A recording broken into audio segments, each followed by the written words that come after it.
On this week's Hot List, bigger fish, a governor and a Supreme Court judge are the latest corruption suspects. Who can we trust? Daring defiance, women are burning their headscarves over a woman's death in police custody in Iran. Is there support here? And clamping the claw, religious leaders ban a popular children's arcade game, saying it's gambling. Are you kidding?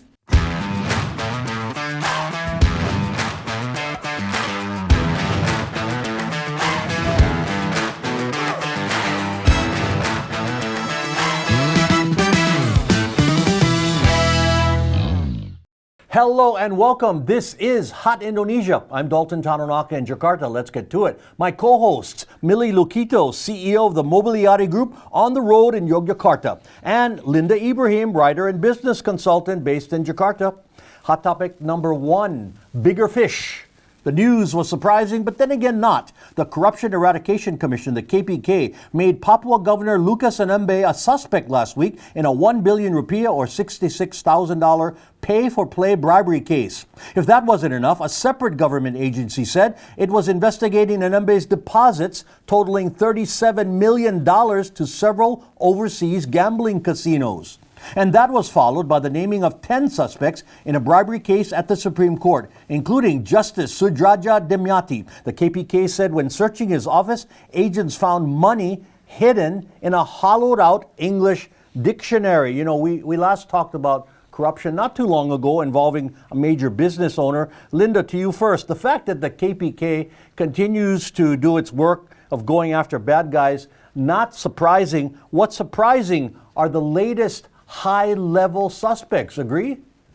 Yes, agree. There was, I think, distrust towards the current KPK administration from the activists and the human rights faction for a while.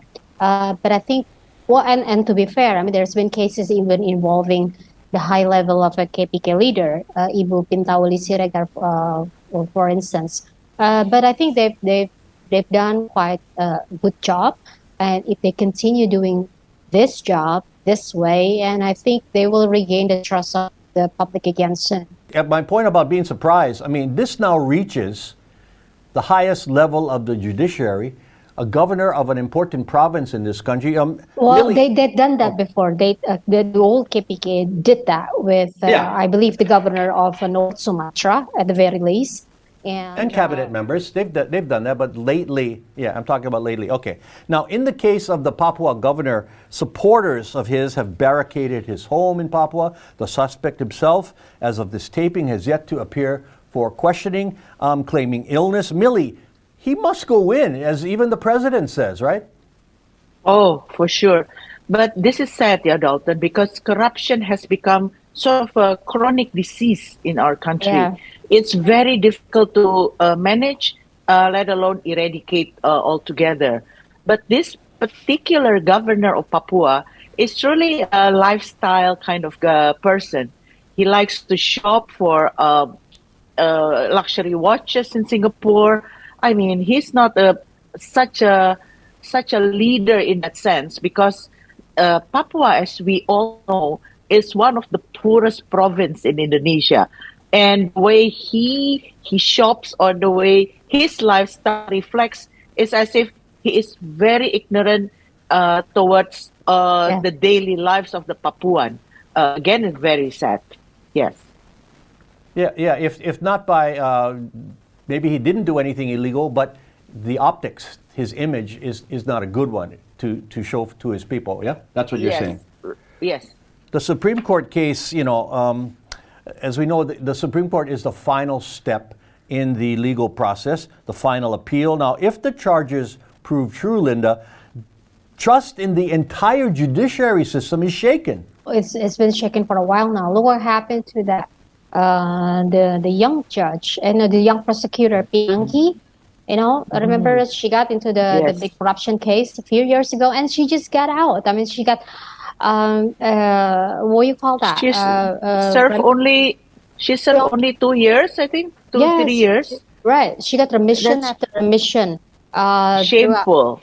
Yeah, it was like a walk in the park for her. She actually served just 2 years, and I think that was already shaking a lot of people's conviction with the establishment. And also, it was discovered later that Pinangki had been involved in some of the cases that had been handled in the police department by General Ferdi Sambo, the one now currently embroiled in this the latest crazy murder case, the one we talked about. Yeah, well, getting back to the Supreme Court judge, would this question all of his decisions previous to this case then, right? It would in the public mind, but Indonesia does not have what the United States has, which is if in illegal establishments got convicted of fraud or corruption, and they would go back to the cases being tried before. We don't have that in Indonesia, unfortunately. Now, as I mentioned, we've seen corruption cases involving cabinet members, elected officials, law enforcement, and now judges. Those are the three branches of government. Millie, so what must happen now?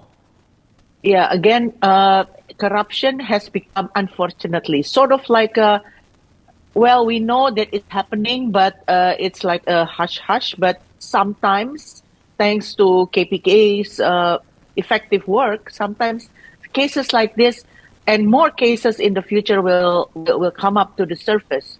So how to do it?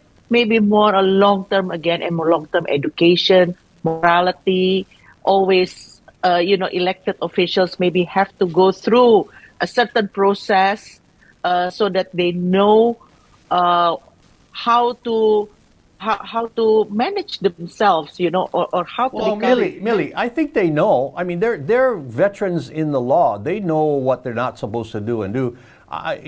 Maybe the fact that they bust them, and that would this make other potential corruption people scared? Would it scare them? Apparently not, because this Apparently has not, happened yeah. again and again and again. Okay, so what about law? We talked about is longer sentences, very harsh sentences. Correct. It has to be harsher sentences. Look at Singapore. They really, we call it tidak pandang bulu. They don't care who you are. But if you commit certain crime, you have to serve certain punishment. But not in Indonesia. Look at, again, this Judge Pinangki. It's a walk in the park, like Linda said. 2 years only.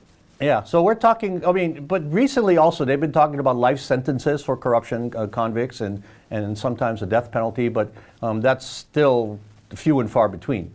So few and far between. And then it has to happen to everyone. Yeah. Everyone.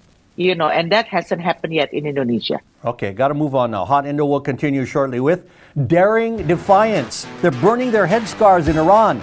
Any support here?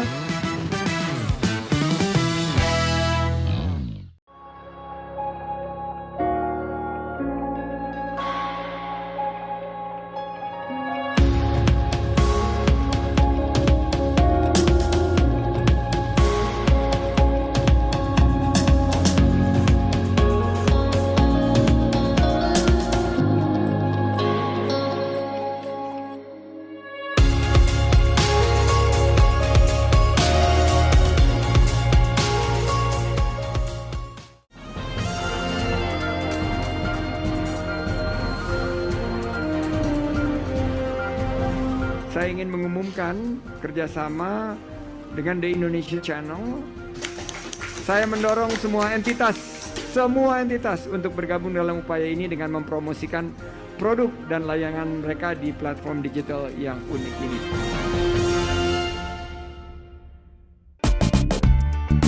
I love Indonesia. I love the food. Yummy.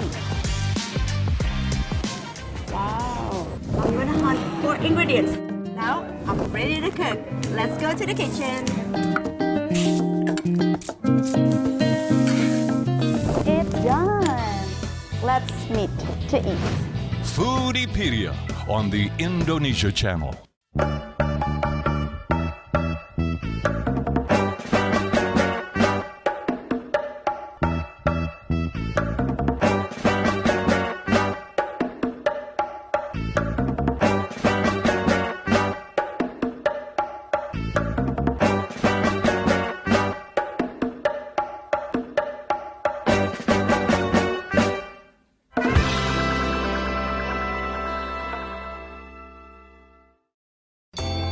Trần Minh Ngân of VCCN Net Việt in Hanoi. I'm Thairat Thumya of Thailand's Thairat TV in Bangkok. I'm Monica Sambodet from the National Television of Cambodia in Phnom Penh. I'm Raymond Go of Malaysia's TV3 in Kuala Lumpur. I'm Glenda Chong of Singapore's Channel News Asia. I'm Raisa Chantami of the Indonesia channel at the ASEAN Secretariat in Jakarta. This is your weekly look into the dynamic Southeast Asia region.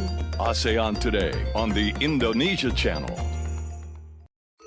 The Best of Bali takes viewers on a special guided tour of the treasures of the island of the gods. Well, the romantic dinner is beautiful. The Best of Bali, only on the Indonesia channel.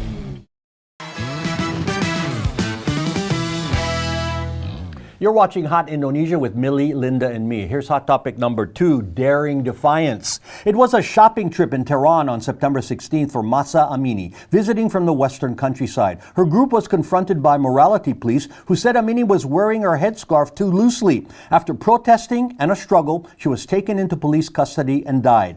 Daily protests began in Iran and other countries, some women burning their hijabs and cutting their hair. Dozens have been killed. Now, ladies, 2 issues here. One is the charge of police brutality. The other is the larger issue of women's rights. First, Millie, what does this say about living in an oppressive country like Iran? Oh, I'm sure it's very scary. But I think the bigger issue here is because the government banned internet and social media.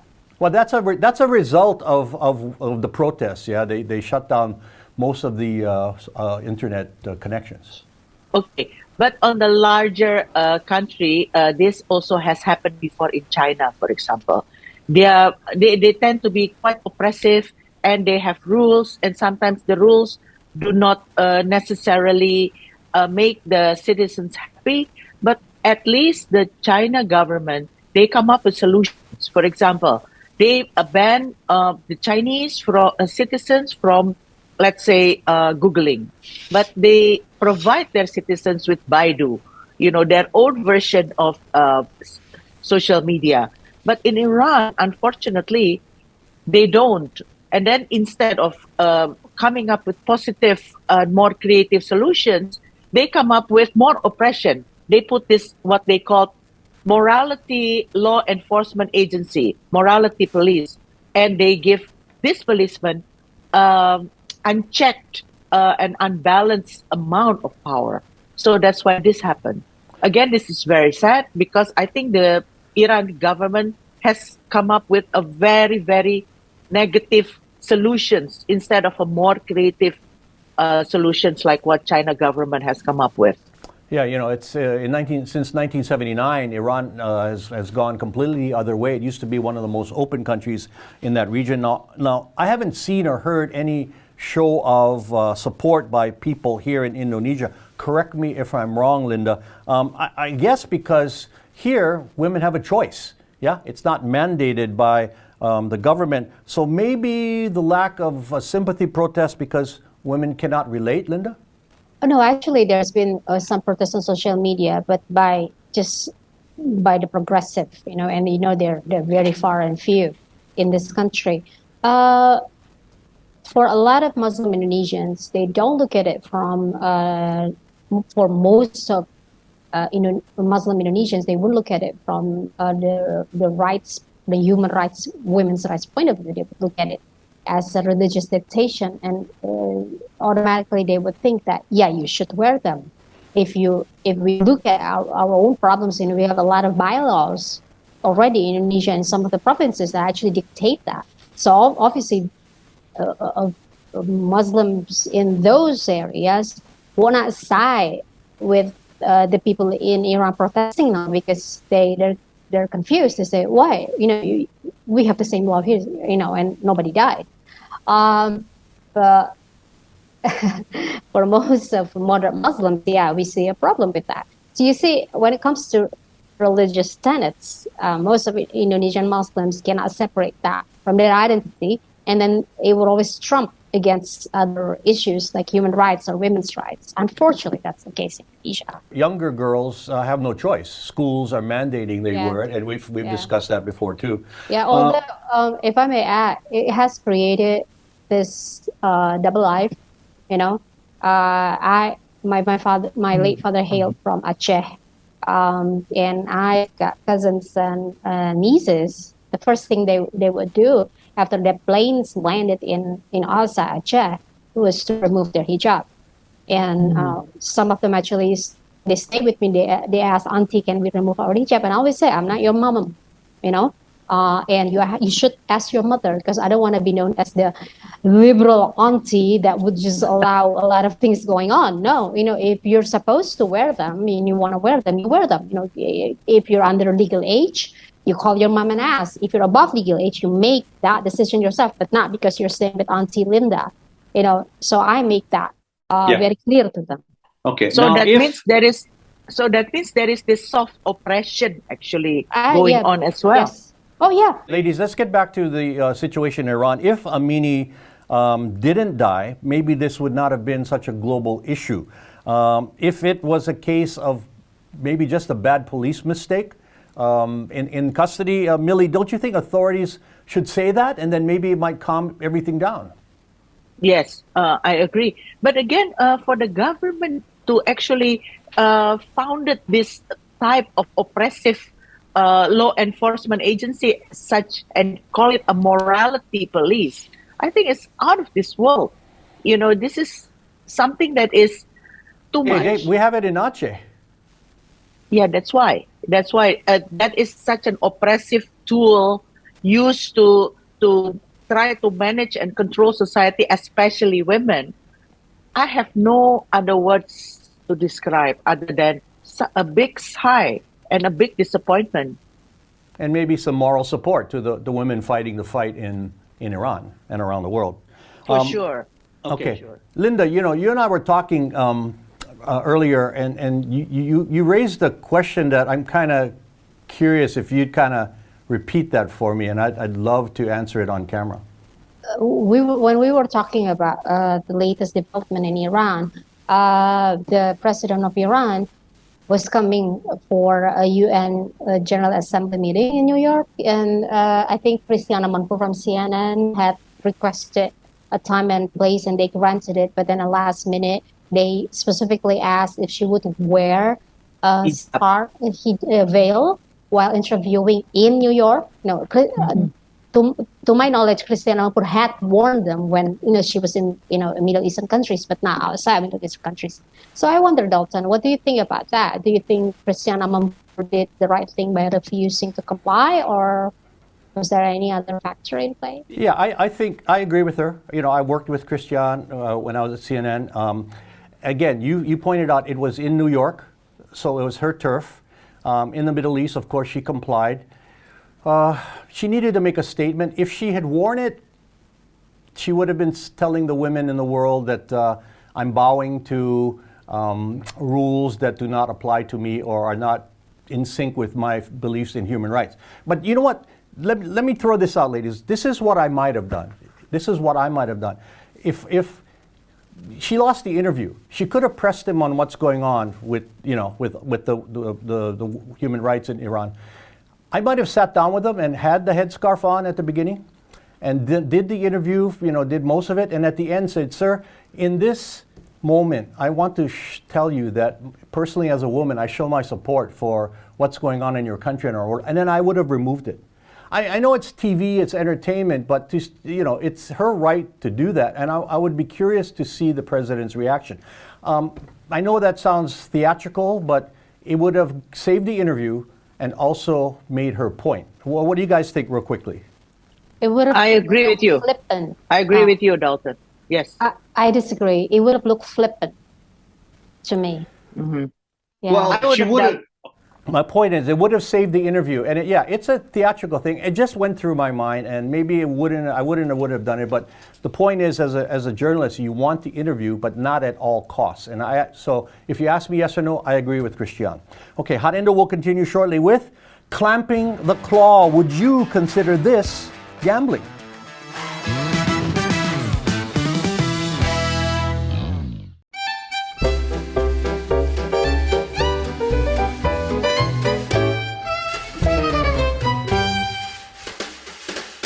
Produk lokal memang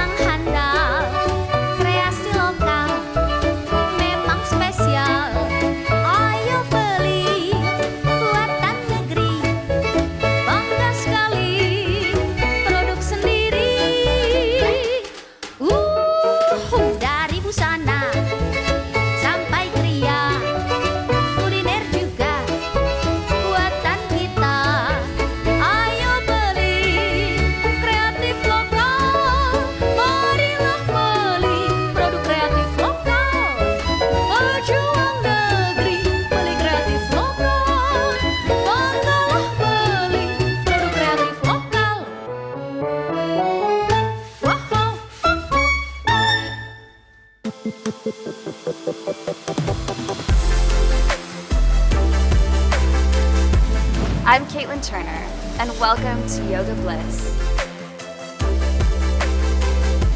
Exhale, reaching down to triangle pose. Roll your knee out and up to the sky, breathing here. Yoga Bliss, only on the Indonesia Channel.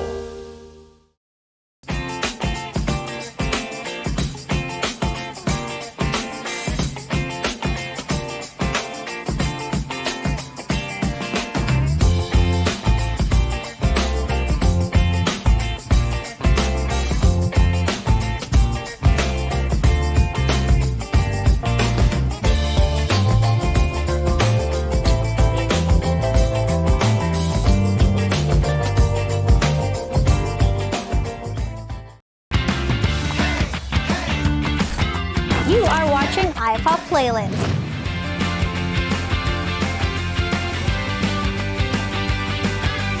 iPop on the Indonesia Channel.